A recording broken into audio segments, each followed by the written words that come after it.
خواجه نصیرالدین فرمود: در اخلاق مسلمانی هرگاه به تو فرمانی میدهند، آن فرمان اما و اگر دارد.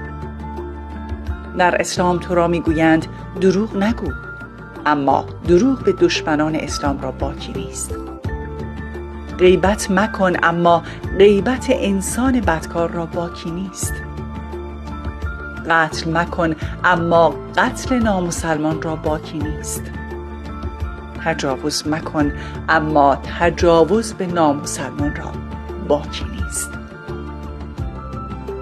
و این اماها مسلمانان را گمراه کرده و هر مسلمانی به گمان خود دیگری را نابکار و نامسلمان می‌داند و اجازه هر پستی را به خود می‌دهد و خدا را نیز از خود راضی و شادمان می‌بیند.